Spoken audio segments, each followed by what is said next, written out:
നമസ്കാരം. പ്രയാഗ്രാജിൽ നടക്കുന്ന മഹാകുംഭമേളയിൽ മാല വിൽക്കാനെത്തിയ മോനി ബോസ്ലെ എന്ന മൊണാലിസ സോഷ്യൽ മീഡിയയിൽ വൈറലായിരുന്നു. മധ്യപ്രദേശിലെ ഇൻഡോർ സ്വദേശിയായ മൊണാലിസയെ ആകർഷണീയമായ ചാരക്കണ്ണുകളും സുന്ദരമായ ചിരിയുമാണ് പ്രശസ്തമാക്കിയത്. ഇതോടെ 16-കാരിയായ മൊണാലിസയുടെ ജീവിതം ഒറ്റ രാത്രി കൊണ്ട് കീഴ്മേൽ മറിഞ്ഞു.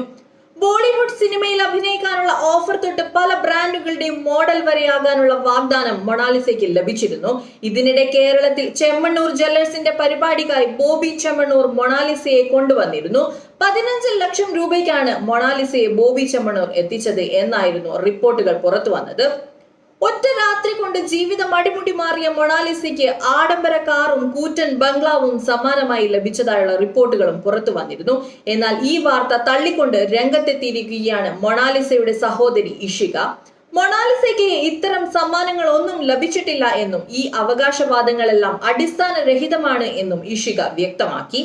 മൊണാലിസയുടെ പ്രതിച്ഛായയെ കളങ്കപ്പെടുത്തുവാൻ ചില ആളുകൾ ഈ കിംവദന്തികൾ പ്രചരിപ്പിക്കുകയാണ് എന്നും കേരള സന്ദർശന വേളയിൽ മൊണാലിസയ്ക്ക് 2 ലക്ഷം രൂപ സമ്മാനമായി ലഭിച്ചെങ്കിലും ഒരു ആഡംബര വസ്തുക്കളും അവർക്ക് നൽകിയിട്ടില്ലെന്നും ഇഷിക പറഞ്ഞു.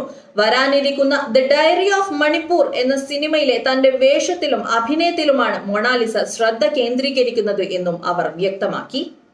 ദ ഡയറി ഓഫ് മണിപ്പൂർ എന്ന ചിത്രത്തിലെ തന്റെ വേഷത്തിനായി മൊണാലിസ ഇപ്പോൾ ആക്ടിംഗ് ക്ലാസുകളിൽ ചേർന്നിട്ടുണ്ട്. സനോജ് മിശ്ര സംവിധാനം ചെയ്യുന്ന ദ ഡയറി ഓഫ് മണിപ്പൂർ സാമൂഹിക വെല്ലുവിളികളുടെ പശ്ചാത്തലത്തിൽ ഒരു പെൺകുട്ടിയുടെ നടത്തുന്ന അതിജീവനത്തിന്റെ കഥയാണ് പറയുന്നത്. അതേസമയം പ്രശസ്തിയുടെ കൊടുമുടിയിൽ നിൽക്കുമ്പോഴും മൊണാലിസയുടെ കുടുംബം അവർക്ക് ചുറ്റും കെട്ടിച്ചമയ്ക്കപ്പെടുന്ന തെറ്റായ വിവരങ്ങളിൽ ആശങ്ക പ്രകടിപ്പിച്ചിട്ടുണ്ട്. അടിസ്ഥാനരഹിതമായ ഇത്തരം കിംവദന്തികൾ പൊതുജനങ്ങളെ തെറ്റിദ്ധരിപ്പിക്കുക മാത്രമല്ല, മൊണാലിസയുടെ വളർന്നു വരുന്ന കരിയറിൽ വെല്ലുവിളികൾ ഉയർത്തുകയും ചെയ്യുന്നുവെന്ന് ഇഷിക പറഞ്ഞു. News desk മലയാളാക്ഷരം.